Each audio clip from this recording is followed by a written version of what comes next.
Welcome. This is Crimey Queen. If you are joining us for the first time, this is the channel where we get excited about love.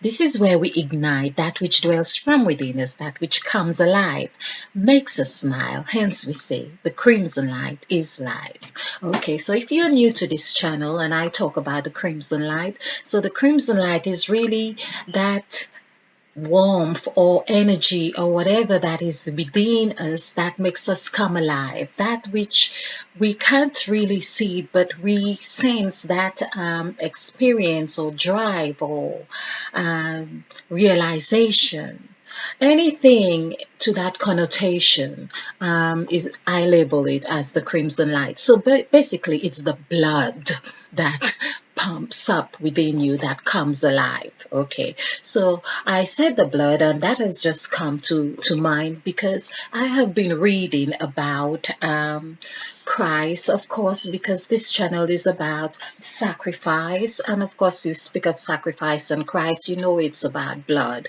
Blood equals number 3, which is 21, so 2 plus 1 is 3. Okay, so basically, so I have been thinking about blood, and this is not done just consciously, but I was led to go to this scriptural passage in Leviticus of the Bible, the Holy Bible, and it's about offering. Now, what got me to looking at that as well was I have been talking about the animals that were given for sacrifice, and I only at the time thought about the bull and the lamb. Of course, I have done a presentation on the bull and the lamb, and what I found was very interesting about those two animals. Of course, there were lots of common factors. They both have horns, they both have 2 eyes, and they both of the field. But let's get this. But what was very interesting is that they shared certain attributes which seem to have opposite features. So basically, I was looking at the horns. So the horn of the bull was something like this. Okay. Oh, I really ought to have practiced on my drawing before doing this, but nonetheless, okay.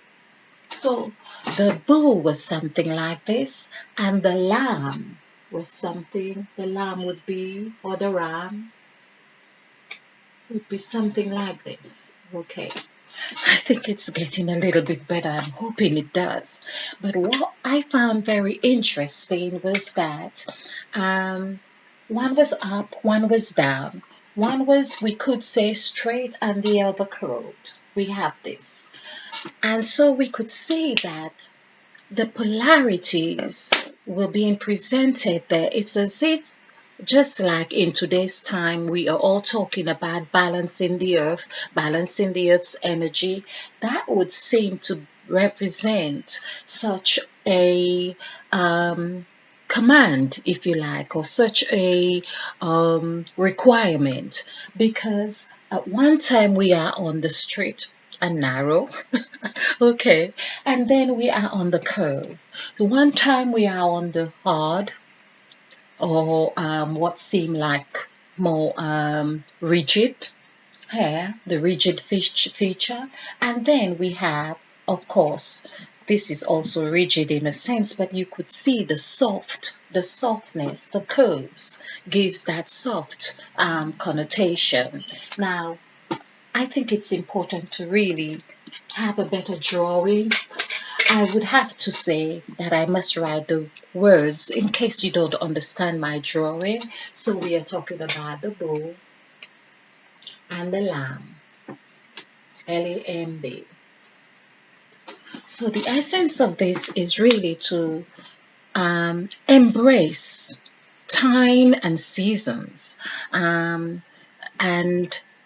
polarities, to understand our seasons, is that how they represented, and how we can hinge onto that meaning and know what to apply or how to apply ourselves in attaining this. So there we have the bull.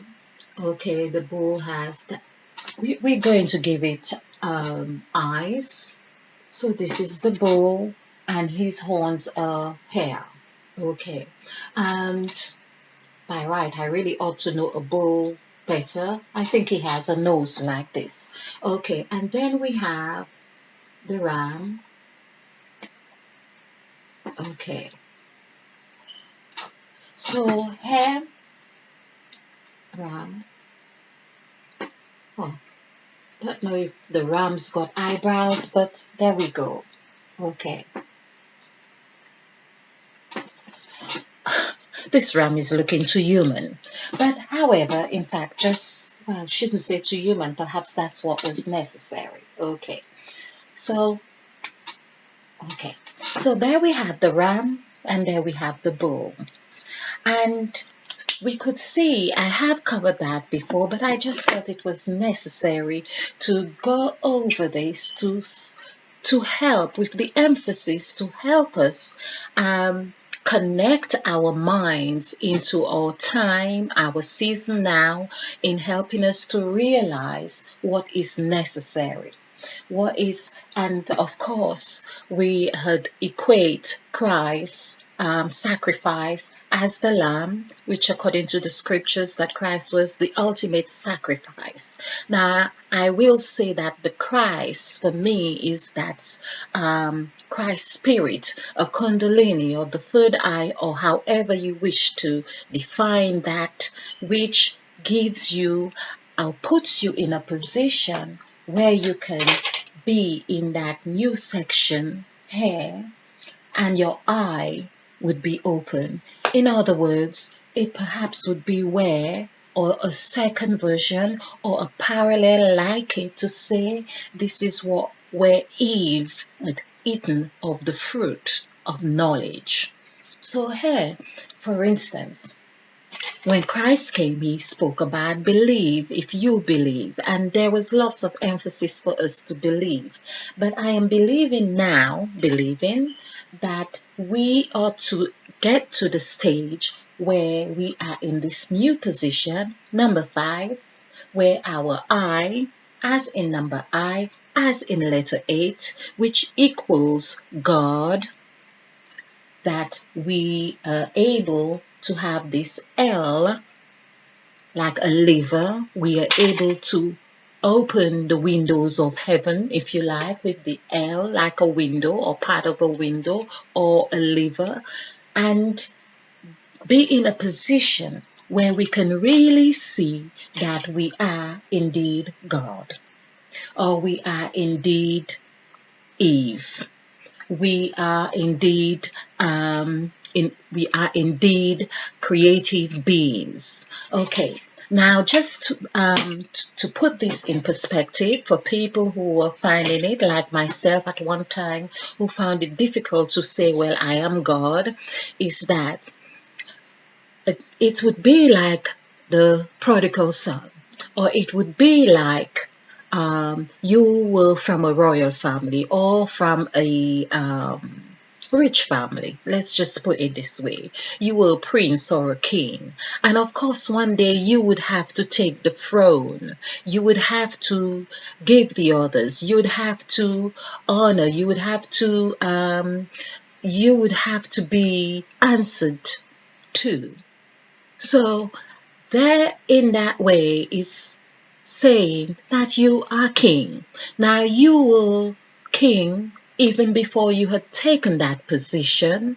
It's just that it was not recognized, or there wasn't that ceremony, that external representation of other people seeing you as such. Okay, so I think I hope I have made that clear. So basically, as I say, the essence of this is to really remind us of where we are at, and of course we are in this soft, or requiring ourselves to be supple, to be attentive to our position, to what's happening around us. And of course, if you have joined this channel before, there is lots of emphasis on Mother Eve, because we are believing that that is what we are required to recognize ourselves, or be nurturing ourselves with that water like conditions, the nurturing, the supple flow that we are meant to be looking at. Now, I'll just conclude this presentation on another analogy I had. So I came across, I was looking at some screws, like screwing up something together. So SCREW,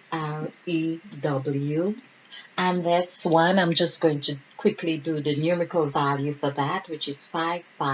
So that's 23. Now, this is another thing. 23. Because I work on it intuitively, I follow anything that speaks to me. So I had these two screws, and then I saw that one was silver, and one gold. Of course, I have been thinking of gold as well, because that's one of the things, the gifts that were given and presented to Christ as as a babe. So it was gold, frankincense, and myrrh. Now, I have been looking at gold. Of course, gold has the word God in it, and it also has the word old. And I can do another presentation on gold and silver, but basically, I want to just conclude on this the screw, which is 23. That means that is 5, and of course 5 really is the indirect correlation with Christ and Mother Eve. So I am talking about water here. I am just drawing on the analogy of what happens. It just means that how we can connect anything together, really. So there was one screw with a flat head, which would be like this. And of course, if you know of a screw, it would be a flat head, and you could put a flat head screw here. And of course, there we have, oh, let's do this properly. Okay, so this would be, this is one. Let's just do this. So, no, the flat head is pointy, of course. So, this is a flat head screw. Oh, it does look like one, actually, surprisingly. Okay. And the other one is a dome head. Okay. So, I'm trying to see if I could do the dome head. Okay. It's a dome head. And it's straight, of course. Okay, so we had, and there I was saying, isn't that just the same as here we have the rigid and we have the soft. We have the flat and we have the curve. And of course, we also, with the dome head, the thread of the screw was also more condensed, in fact more concentrated, and which is an opposite as well to that flat head, which was a loose screw. But at the end of the day, really, is that it's like showing that spiral effect of how we merge into a flat head. Perhaps no wonder there is so much about whether it's a flat head, if the earth is flat or if it's round, but that's what happened. And here we have the dome head of the Phillips, which we call a Phillips, because you would need, okay, where you have the cross a Phillips screwdriver where you could nail this one with or screw it. Okay, so here we have flat, round, just as it will a ram, round. Okay, I didn't really ram and round. Okay, but this also tells us that we can see our evolution in anything because we have been the ones creating all of this. I hope you have found some kind of significance or essence to this. And it's like saying, really, you can see polarities in anything, in everything, and it's really recognizing where we are. So I hope you have enjoyed this. I hope you have found this fun. I hope you will tune into us. Stay blessed, stay bright. I'll continue to tune into us and stay blessed, stay bright, be a field because we are planting new seeds. Thank you.